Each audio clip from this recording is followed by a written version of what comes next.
A lot of the time, it can be weirdly fun to watch a terrible movie, especially when it's so bad that it's actually kinda good. Some movies, however, are so bad they're just about unwatchable. Case in point, take a look at these irredeemable flops. After the release of his stunning Holocaust dramatic comedy Life is Beautiful, Roberto Benigni was the toast of Italian cinema. That movie took home 3 Oscars and made millions of dollars at the box office in 1998, which might just explain why he was given the okay to film a live-action version of Pinocchio. But it doesn't even come close to explaining the movie he actually made. Indeed, Benigni's remake was an all-out cinematic disaster. The reviews were brutal, the box office returns were worse, and in a matter of days, Benigni's career in Hollywood was pretty much finished. But this story does at least have kind of a happy ending, as Benigni went on to play Geppetto in the 2019 Italian adaptation of the classic tale, which performed far better with both critics and audiences. The 2002 action flick Ballistic, Ecks vs. Sever was arguably the first high-profile 0% whiff in Rotten Tomatoes' thin 4-year history. And rightfully so. Even today, it's hard to imagine how a studio actually spent $70 million on a convoluted, far-fetched spy thriller starring Antonio Banderas and Lucy Liu. Either way, all that money didn't fool critics. More than 100 of them panned the movie, landing it quickly in worst movie ever territory. It's remained there ever since. The original Highlander is a compelling contender for the most enjoyable movie ever made, a perfectly tuned epic of 80s cheese, Queen music, and sword fights. Its sequel, however, is its polar opposite. Think of it like the cinematic equivalent of a stage performer accomplishing an incredible magic trick and then immediately falling down a trapdoor. There can be only one.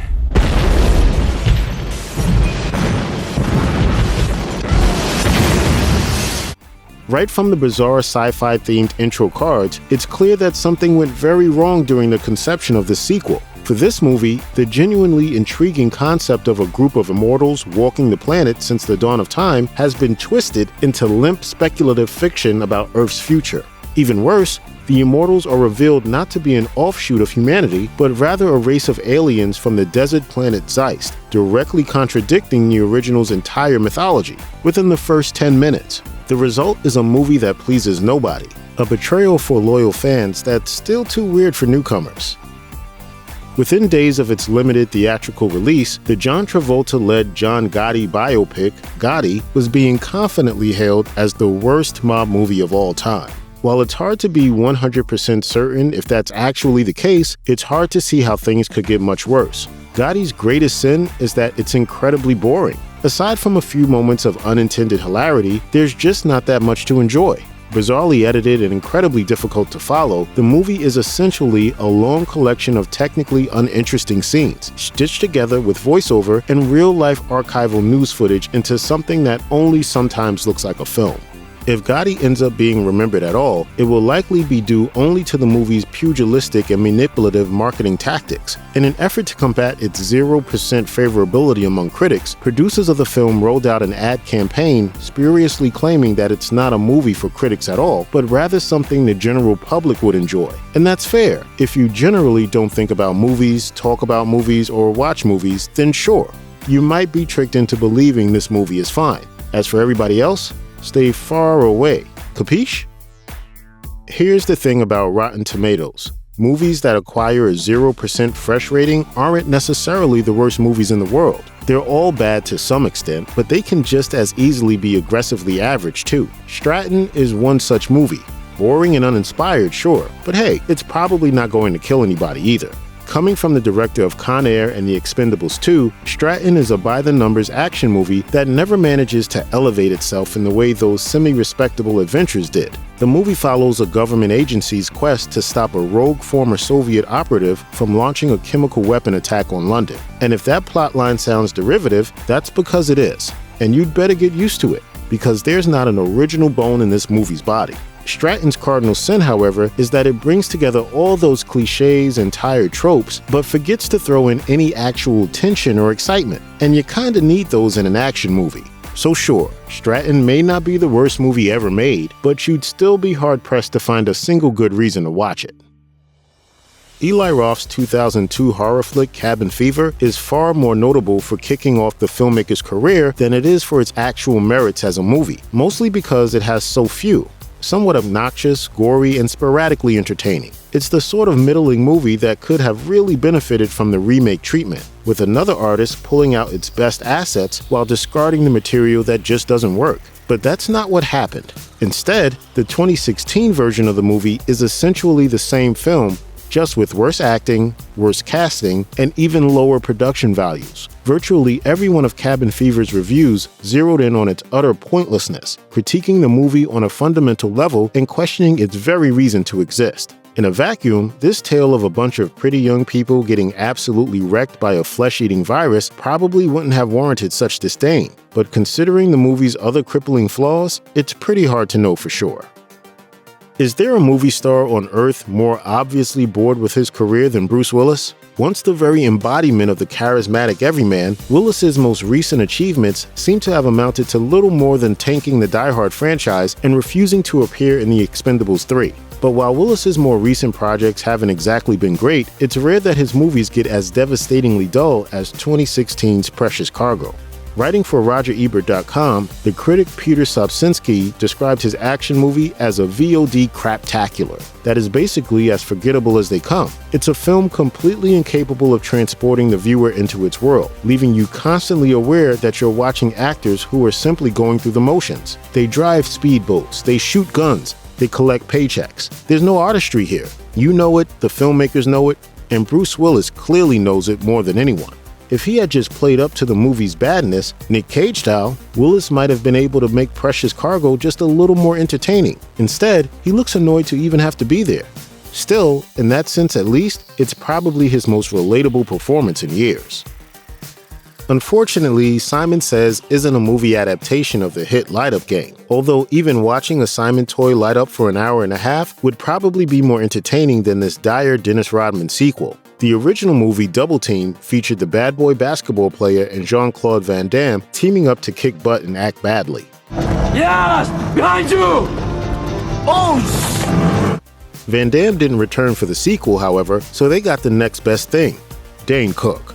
As such, the movie is filled to the brim with so-called comedy alongside a bunch of shots of Rodman trying to look cool while things blow up in the background. So yeah, it's bad, but it at least serves as an amusing reminder that Dennis Rodman actually used to be a pretty big deal, a long, long time ago. If you watch the 4th season of Project Greenlight, the leisure class may as well have been called Schadenfreude the movie.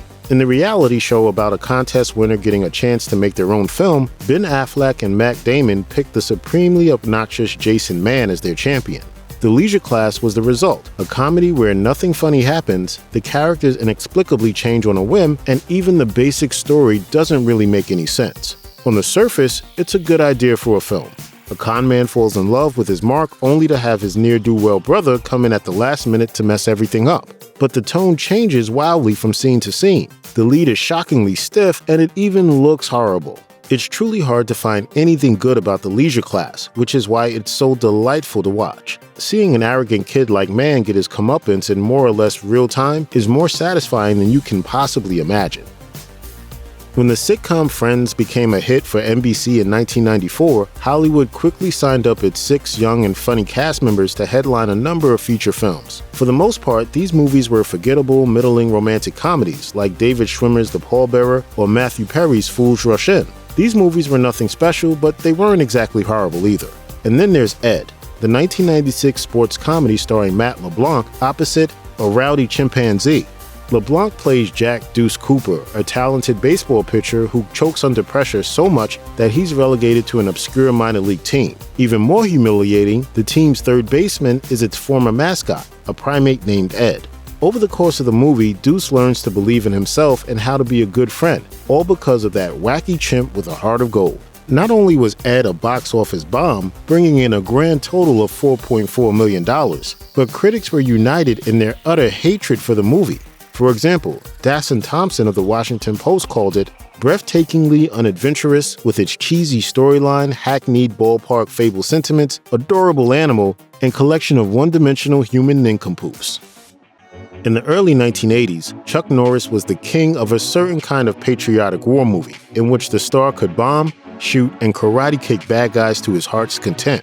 The success of Missing in Action and the Delta Force would eventually lead to Norris playing a mystical, kick-happy lawman on the 90s action show Walker, Texas Ranger. This then led to a revival of his film career, which by then had taken a bit of a downward turn. This was largely because Norris's style of movie had grown a little passé, so filmmakers tried to open things up by sticking him in a family comedy. The result is Top Dog, in which Norris plays a loose cannon cop who gets teamed up with a super smart police canine. Top Dog is supposed to appeal to kids, but it's also casually and extremely violent, following a plot about extremist terror attacks. Critics loathed the movie too, which wound up with a 0% on Rotten Tomatoes. As Roger Ebert asked in his Chicago Sun-Times review, why exactly would you want to make a movie about racist hate groups and then disguise it as family entertainment about a cute dog? Launched to stardom in the late 1980s with the movie I'm Gonna Get You Sucker, and then in the 90s with the sketch comedy series In Living Color, filmmaker and actor Keenen Ivory Wayans struggled to find a follow-up project that was a good match for his talents.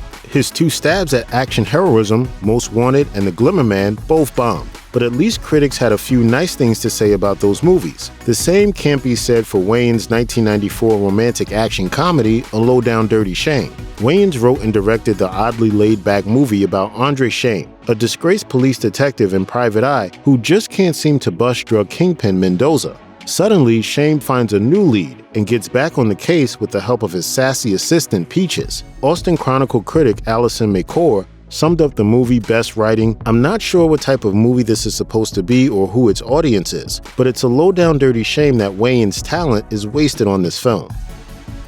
Some of the movies that have tried and failed to reach the critical and box office highs of the original Jaws include Deep Blue Sea, the mini Sharknado movies, and Jaws' own sequels.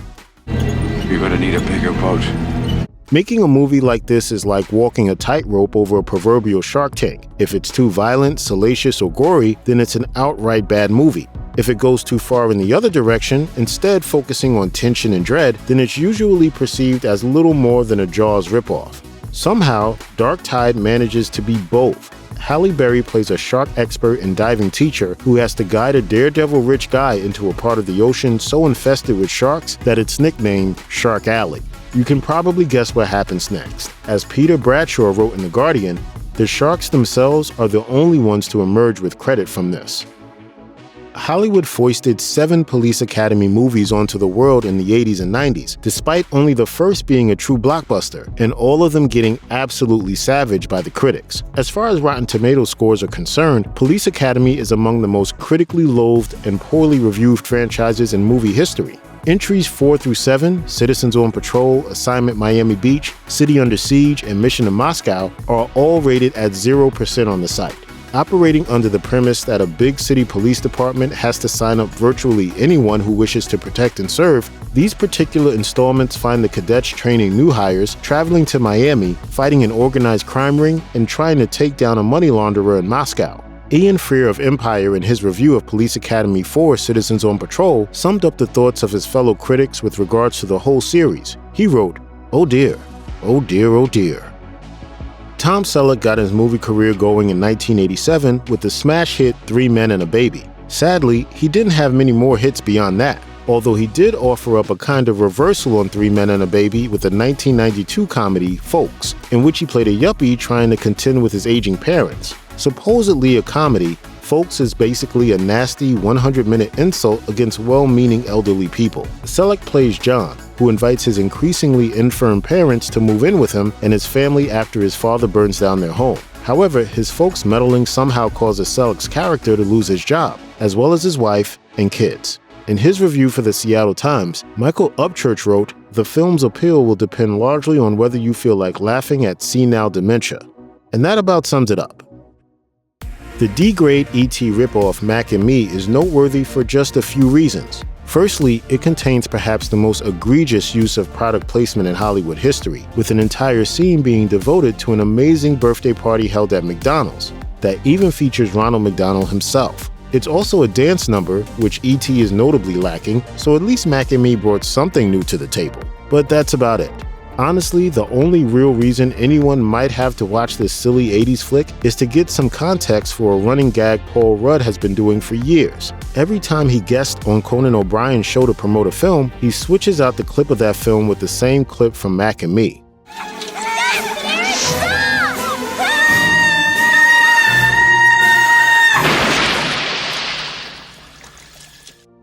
He's been doing it for over 10 years now, and to his credit, it's actually a pretty good bit, which is more than can be said for the movie itself. Stories about secret government conspiracies were a big deal in the 90s. Unfortunately, for every all-time great like X-Files or Enemy of the State, you had something like Shadow Conspiracy. Charlie Sheen, at the time a legitimate movie star after the success of Platoon and Hot Shots, stars as Bobby Bishop, an innocent and earnest presidential aide who discovers a plot orchestrated by the White House Chief of Staff to assassinate the Commander-in-Chief. People get killed left and right as a result, and it's up to Bobby and a plucky reporter to put an end to the threat from within. The problem is, Shadow Conspiracy isn't quite as clever as it thinks it is. According to Maitland McDonough of TV Guide, corpses pile up, dreadful secrets are uncovered, and Bishop eventually gets to the bottom of things, a full hour after the least attentive viewer will have figured out who's behind it all. In elementary school, millions of American kids learn about the country's homegrown folklore. 19th century tall tales about larger-than-life figures like the lumberjack giant Paul Bunyan and John Henry. In the tales, Henry is a Hulk-like, ultra-strong railroad worker known as the Steel-Driving Man. The 2020 movie John Henry, however, reimagines the character as a tough modern-day man who uses his abilities to reluctantly right wrongs. Terry Crews plays the titular John Henry, who is trying to get over his violent past when he runs afoul of his old crime boss after helping 2 Honduran immigrants escape gang violence. Movie critics weren't exactly moved by John Henry, however, collectively bestowing it with a 0% on Rotten Tomatoes. Jeanette Katsoulis of the New York Times said, "No kindness goes unpunished in John Henry, a thug life thriller so frequently preposterous that it almost resembles a parody." While Michael Rechtschaffen of the Los Angeles Times said, John Henry lands with all the subtlety of the mighty steel-driving man sledgehammer. Flash fancy cars driven by a rogues gallery of cocky, tight-knit characters in a world of underground street racing. Those are the elements that help make the Fast and the Furious franchise so irresistible and lucrative to audiences around the world. Obviously, the filmmakers behind Redline hoped the market was big enough for another movie of that ilk, only with less money and fewer famous cast members. Unfortunately, Redline grossed a paltry $8.2 million, largely because the vast majority of the movie-going public immediately recognized it for what it was, a shameless, unabashed, not very good ripoff of the Fast and the Furious saga. Not convinced? Check out this atrocious scene.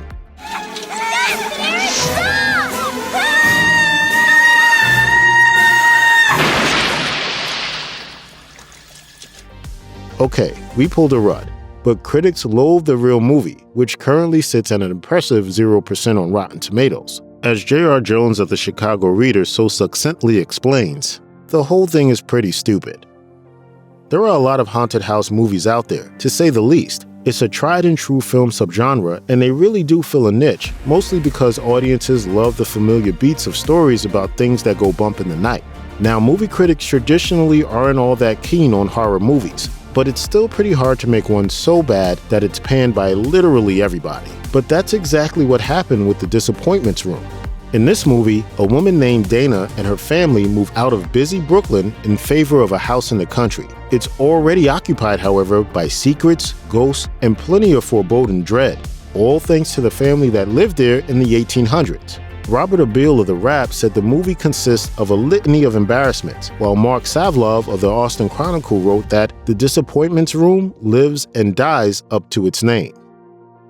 Conventional wisdom holds that there are 2 kinds of successful movies: box office smashes and critical darlings. There actually isn't a lot of disparity between the two. Blockbusters are often praised by critics, while award winners can get a serious financial boost from their plaudits. And the movies that critics hate often bomb at the box office too. After all, a dud is a dud. But then there's Problem Child, a chaotic, cynical, snotty, and somehow also sentimental comedy with a 0% Rotten Tomatoes that made an absolute fortune at the box office. John Ritter, a beloved TV star who couldn't really get a legitimate movie career going, plays Sweet Ben, a man desperate to be a father but unable to have one biologically. so he adopts Junior, an almost demonically bratty kid who makes life horrible for Ben. As Dennis King of the Tulsa World wrote, "It's misguided, it's not funny, and in its lame efforts to be irreverent and hip, it turns out to be just plain mean." As noted earlier, Bruce Willis made a name for himself playing tough guys and reluctant heroes in action movies during the 1980s and 1990s, a golden age for the genre. It's been a long time since the release of Die Hard or Armageddon, however, and filmgoers have mostly moved on to other things. But for a small but devoted audience who still wants to see the 60-something action icon do his thing, he still makes a few low-budget action flicks each year, all of which get quietly dumped onto home video and streaming platforms. Hard Kill is an especially bad example of these late-period Willis movies. The story of hired guns trying to stop a supervillain from using computers to cause worldwide chaos, filming on this movie took place over just 10 days. If nothing else, however, that means Hard Kill managed to earn its 0% Rotten Tomatoes score with the utmost efficiency. London Fields actually starts out with an intriguing premise. A psychic named Nicola Six predicts that she is about to be killed. Her sixth sense tells her that her killer will be one of 3 men, so she starts an affair with each in order to discover the true circumstances of her death. London Fields is based on a darkly comic, critically acclaimed 1989 novel by British mystery author Martin Amis, but the adaptation apparently failed to capture what was so special about the book. Peter Subsinski of RobertEbert.com said that even viewers who know the novel well will have a hard time following the convoluted action of what amounts to a boring and garish mess. David Sexton of the London Evening Standard, meanwhile, likened London Fields to a music video, while Jeanette Katsolis of the New York Times found it horrendous, a trashy torture misfire from beginning to end. Still, it could have been worse.